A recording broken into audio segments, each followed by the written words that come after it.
One player committed so many crimes, he had to play NBA games wearing an ankle monitor, while another did something so horrible, it ended his career forever. These are the NBA players that went to jail. And J.R. Smith didn't just go to jail. He made a mistake that cost him his best friend's life. During the early 2000s, J.R. was making a name for himself in basketball, but behind the scenes, he was battling his demons. JR had an addiction to speeding. Anytime he got behind the wheel of a car, nothing brought him more joy than burning some rubber. I mean, in 2005 alone, he got 4 speeding tickets and 27 points docked on his driver's license. And not only that, the dude had his license suspended 5 separate times. I didn't even know that was possible, but JR found a way. And because he's $1 million athlete, he had the best lawyers money could buy, so he always got off easy. But eventually, his addiction caught up with him, causing one of the worst tragedies the NBA has ever seen. And no amount of money was getting him out of this one. It was the summer of 2007. JR picked up his friends Carl and Andre to head to a cookout. The 3 boys were cruising, vibing to music, but for JR, this wasn't enough. There's only one thing that brings him joy. So, before he knew it, he was going 70 and a 35, running stop sign after stop sign. That night, JR was knocking on death's door, and all of a sudden, JR and his best friend Andre were laid out on the asphalt. It turns out, JR had just driven into the middle of a busy intersection, causing another car to collide with him, and by some miracle, JR only sprained his left shoulder, but Andre, he wasn't as lucky. He suffered critical head injuries and had to be rushed to the hospital, but paramedics realized there wasn't much they could do. By the time Andre arrived at the hospital, his brain had 0 activity, and it wasn't long before he passed away. Just think about that. JR's stupid decision to speed cost him his best friend's life. I think we all speed a little bit here and there, right? But after hearing this, we just gotta do better, because this could have been any one of us. But the story doesn't end there.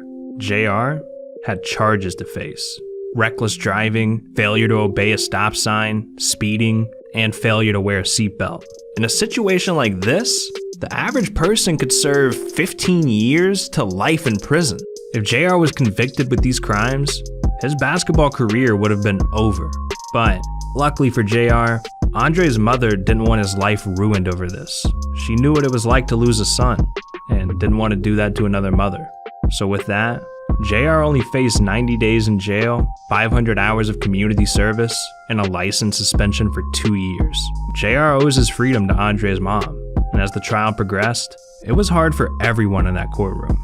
And it led to one of the most emotional moments in JR's life. Like you said, it's not something like this just happens and not just move on or just forget about it. It's impossible. Talk to my mother about it, my father. I mean, I can't talk to Dre. It's unbearable to deal with. People who've been in my situation, I can't even talk to them about it because they've gone through their own thing. And I am deeply sorry. I never intended this to happen. Dre is like my brother, just like Jamal, Kenny, and Demetrius. He's always there. I mean, it always has been. It just tears me up that it has to. I mean, it went down like that. I take full responsibility for everything that happened, but indeed, it was an accident. I mean, I know it's not going to bring him back. I apologize to everybody. I apologize to Mrs. Bell because I couldn't imagine what I would do if that was my daughter. I've thought about it. I have dreamt about it. I've dreamt about the shoe being on the other foot if it was me. Right after the accident, me and my mother had this conversation, and I told her I wish the shoe was on the other foot. Now, JR is not the only player that's had run-ins with the law. Some players break the law so much, they have to play NBA games while they're still in jail. Yeah, that's not a joke. I saw a video of Kentavious Caldwell-Pope playing an NBA game while wearing an ankle monitor, and it made me wonder, how is this even possible? Well, back in 2017, when Kentavious played for the Pistons, one night, Detroit had lost a close game to Miami, 96-97. So to lift his spirits, Kentavious went out with the boys and turned up. Dude partied all the way till 3 a.m. But that's when he made the worst decision of his entire life. After hours of drinking and partying, Kentavious hopped in his car, put the keys in the ignition, and sped off, heavily under the influence. And that's when police clocked a Jeep Wrangler going 45 and a 25. So the cops pulled it over, and inside, they found a glossy-eyed Kentavious who completely smelled like alcohol. Cops started questioning him, and since Kentavious was slurring his words and a breathalyzer test showed a blood alcohol level of 0.08, they decided to arrest him. And the worst part is, Kentavious had other people in the car. But lucky for him, he was only given a ticket for operating while intoxicated and was released from jail. But things only get worse from here. Kentavious was put on a 12-month probation, and to stay out of jail, all he had to do was submit some alcohol and drug tests. Simple enough, right? Well, because he's a multi-million-dollar NBA player, he thought, I'm above the law. So he stopped submitting tests, and eventually, the law came knocking. He was sentenced to a 25-day jail sentence in Orange County, California, for violating his probation. And this happened while playing for the Lakers. But because Kentavious is an NBA player, they let him out on a work release program, where he basically was allowed to play in the NBA on one condition. He had to wear an ankle monitor, which you could literally see him wearing during games. And then after each game, he had to go back to jail. With such an amazing opportunity like playing in the NBA, it comes with responsibility. But time and time again, players abuse it. And there's no better example of this than what Jason Richardson did to his kid. Back in 2009, Jason was seen driving his Dodge Hellcat around Phoenix. And at first, undercover police spotted him going 67 in a 40, which was already dangerous. But then they decided to follow him after this, and things got intense. Jason sped up to 90 miles per hour in a 35. That's 55 miles per hour over the speed limit. So at this point, they had to pull him over. When they walked up to his window, Jason admitted he was speeding. But then, police saw his 3-year-old son in the back without a car seat. So they arrested Jason on the spot. He got charged with reckless driving, excessive speeding, and failure to use a child seat. And when the NBA found out, he was suspended without pay, costing him $111,000. That's how much 2 Hellcats cost. This man's a dumbass. Give me the Hellcat, alright? I'll get a child seat. Now, Jason was eventually released from jail after a few hours, and afterwards, he said, "I just want to apologize to my teammates, my family, especially my fiance. It's a tough time for me. I've been questioned as a basketball player, questioned as a person, but my fatherhood in question is tough because I try to be the best father I can be and try to keep my kids out of harm's way." Doesn't really seem like it, Jason. You were going 90 miles per hour, and your kid wasn't even in a car seat. Irresponsible. But that's not the only thing Jason had to say. He went on to say that, "If you don't drop a like and subscribe to the channel, he's gonna take you for a drive. Yeah, that's right, with no seatbelt. And I know you can't risk that, so what are you doing?" But anyways, at least this didn't ruin Jason's career. Sometimes, players commit crimes they never recover from. Like this next player.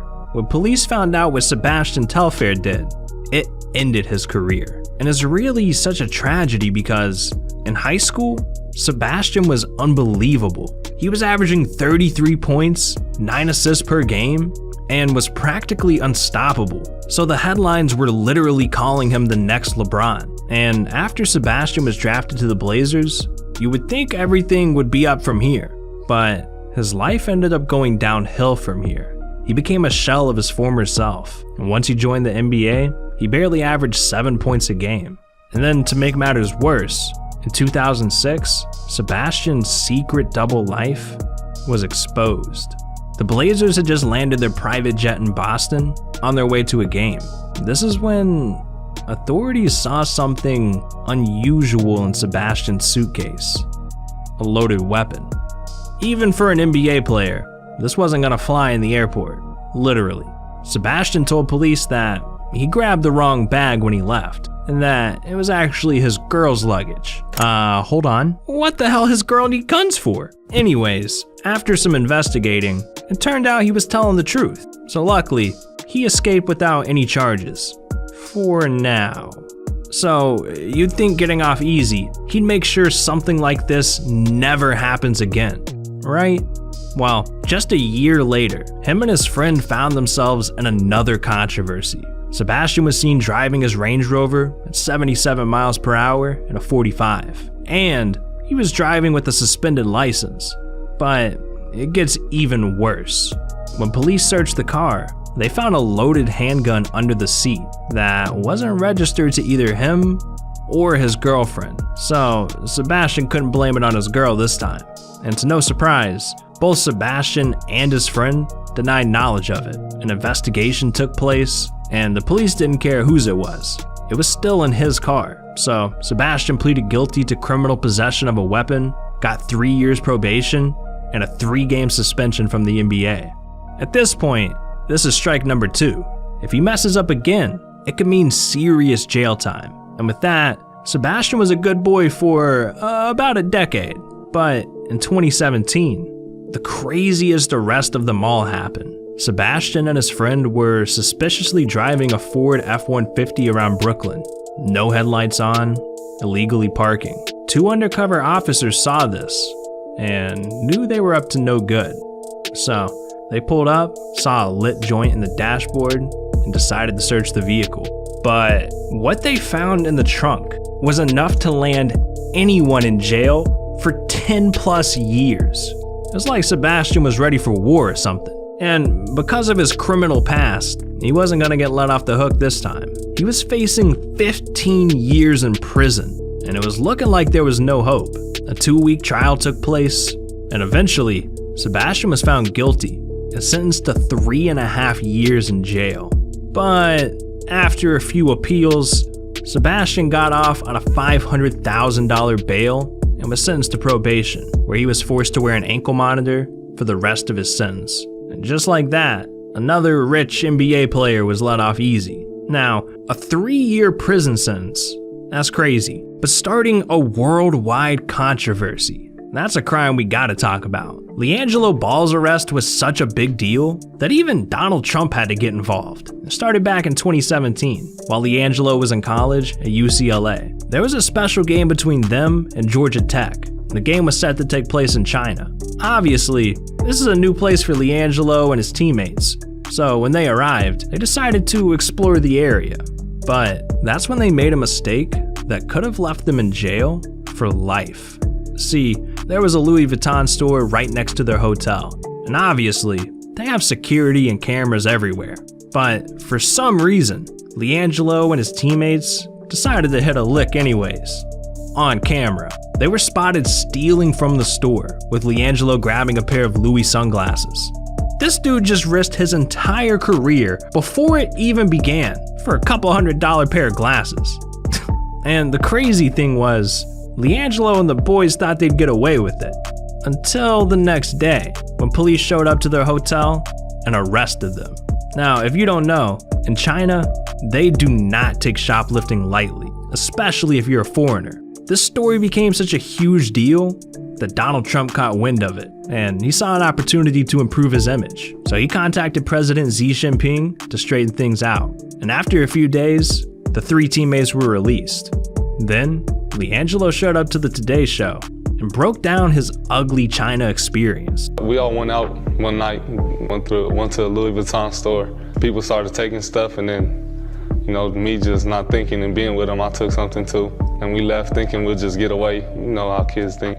I didn't realize till I got back to my hotel, I'm like, that was stupid, but by then it was too late, and then sure enough, the next morning the police came and got us. You spent the night in jail? We were in jail for a day and a half or something like that. What was that like? Oh, it was horrible.